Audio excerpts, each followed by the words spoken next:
कार्तिक मास प्रारंभ हो चुका है और कार्तिक के भगवान शिव के ज्येष्ठ पुत्र हैं और कार्तिक का तात्पर्य सुचिता और श्रेष्ठता की प्राप्ति करना और इसका प्रारंभ शरद पूर्णिमा की पूर्णता से शुरू हुआ है और इस कार्तिक मास में अनेक अनेक दैवीय पर्व त्योहार संपन्न किए जाते हैं और मात्र 2-3 दिन बाद में ही करवा चतुर्थी महापर्व संपन्न होगा। और इस करवा चतुर्थी का तात्पर्य सांसारिक मनुष्यों में, परिवार में निरंतर वृद्धि होती रहे और यह वृद्धि की क्रियाएं घर की बहन, बेटियां, बहुएं, पत्नी द्वारा उपवास के माध्यम से संपन्न किया जाता है। अर्थात उपवास का तात्पर्य तपस्या करना और तपस्या के माध्यम से जीवन में सुंदरता और श्रेष्ठता की वृद्धि करना। और ऐसा ही यह करवा चतुर्थी जो इस सूर्य दिवस रविवार को संपन्न होगा और इसमें माता गौरी की, भगवान गणपति की अभ्यर्थ आराधना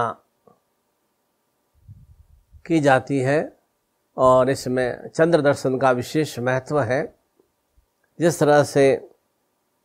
सूर्य हमें तेजस्विता प्रदान करता है, ठीक उसी तरह से चंद्रमा हमें शीतलता की चेतना से ओतप्रोत करता है। और होलिका महापर्व पूर्ण रूप से चंद्रमा की दिव्यता के माध्यम से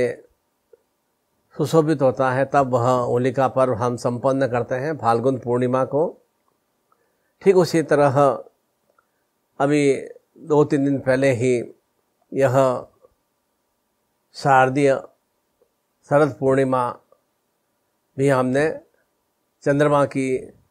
शीतल रात्रि में भोग रूप में, प्रसाद रूप में खीर बनाकर चांदी रात में रखी और जिससे कि उस समय अमृत वर्षा होती है और वह अमृत हम आत्मसात करते हैं तो जीवन की जो भी विषमता है वह समाप्त होती है। और भगवान श्री गणपति का जन्मोत्सव पर्व भी गणेश चतुर्थी को चंद्रमा देखकर ही प्रारंभ किया जाता है और ठीक उसी तरह से यह आने वाला करवा चतुर्थी का महापर्व भी चंद्र दर्शन करके बहन, बेटियां, बहुएं व्रत का पारण करती हैं और इस व्रत में विशेष रूप से विधि विधान स्वरूप पूर्ण शुद्धमय सामग्री हो, क्योंकि कोई भी पर्व त्योहार पूर्ण शुद्ध भाव से और आत्मीय भाव से संपन्न करने से ही उसका सुफल की प्राप्ति होती है। और इस करवा चतुर्थी महापर्व पर बहन, बेटियां, पत्नी, बहुएं व्रत उपवास रखती हैं जिससे कि उनके जीवन में अखंड सुहाग सौभाग्य की वृद्धि हो, निरंतर उनके परिवार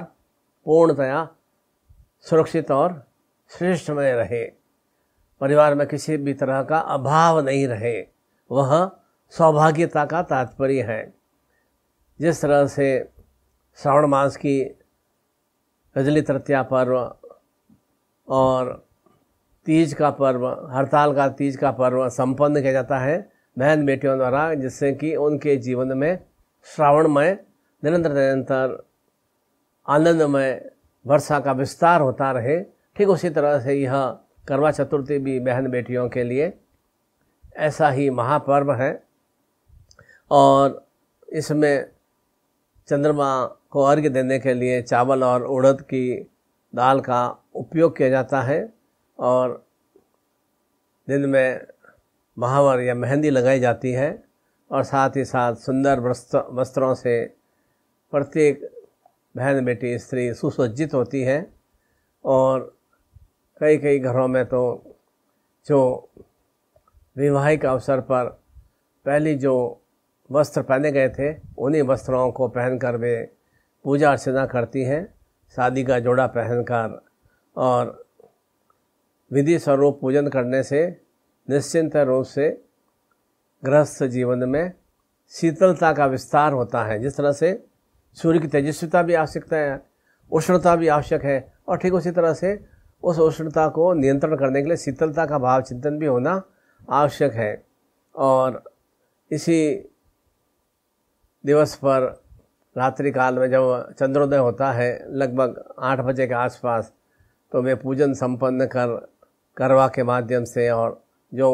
श्रृंगार सामग्री के माध्यम से चंद्रमा भगवान की पूजा अर्चना करके पति के चरण स्पर्श करती हैं, जिससे कि उनके जीवन में सुंदरता और परिवार की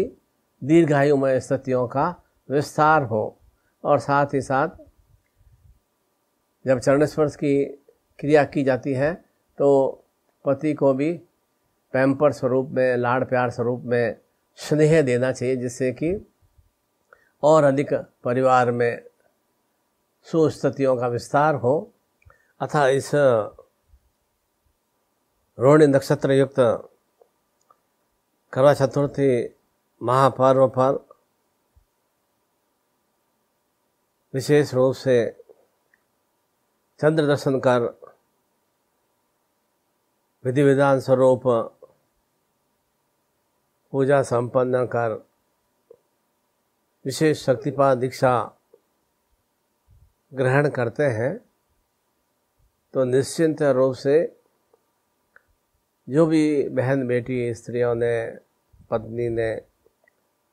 दिन भर उपवास रखकर और जिस भाव चिंतन से यह करवा चतुर्थी की क्रिया की है उसका उन्हें पूर्ण रूप से सुफल की प्राप्ति होती है।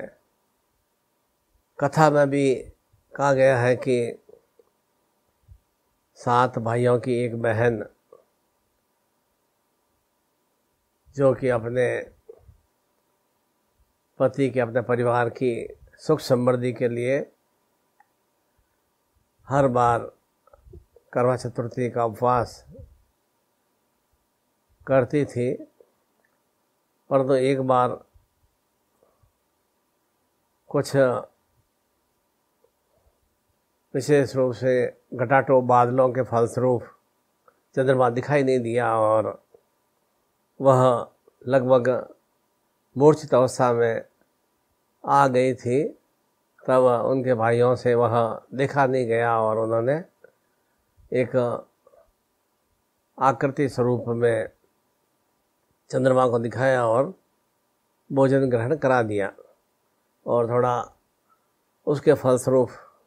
अनिष्ट की स्थितियाँ आ गई और उसने कठोर तप करके अगले 12 वर्षों तक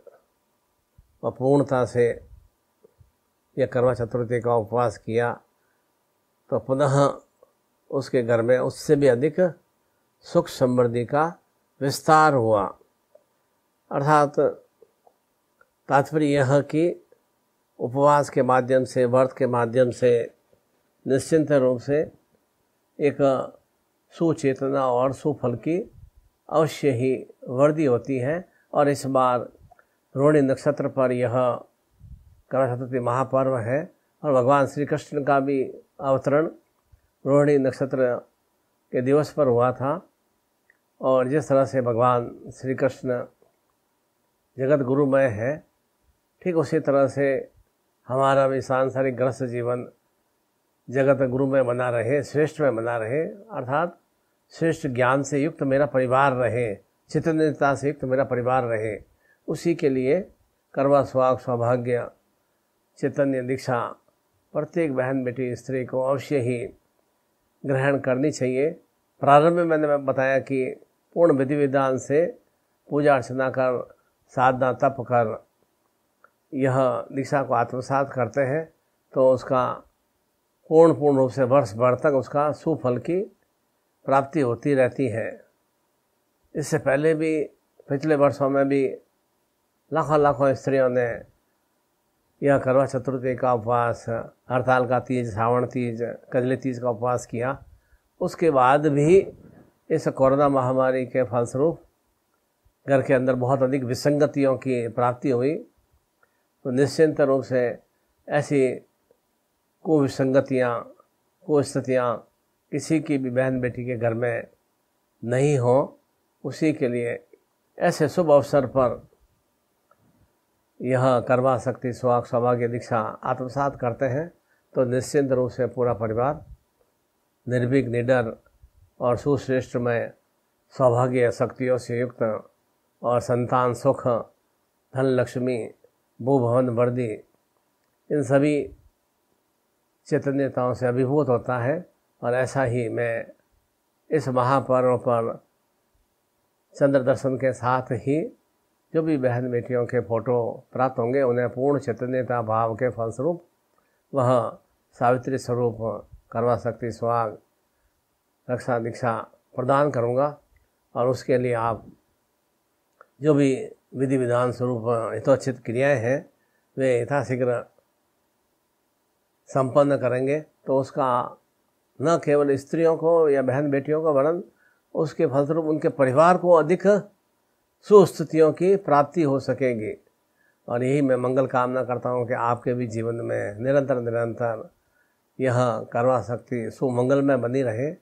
और निरंतर आप ऐसे ही पूरे परिवार में संतान सुख के साथ, पुत्र पौत्र की वृद्धि के साथ और बेटा बेटी बहुओं के साथ निरंतर आपके कुल और वंश की वृद्धि हो और साथ ही साथ वह सुवृद्धि स्वरूप में धन, यश, मान सम्मान, आदर और लक्ष्मियों से अभिभूत हो सके। ऐसे मैं आप सभी के लिए मंगल कामना करता हूँ, कल्याण कामना करता हूँ।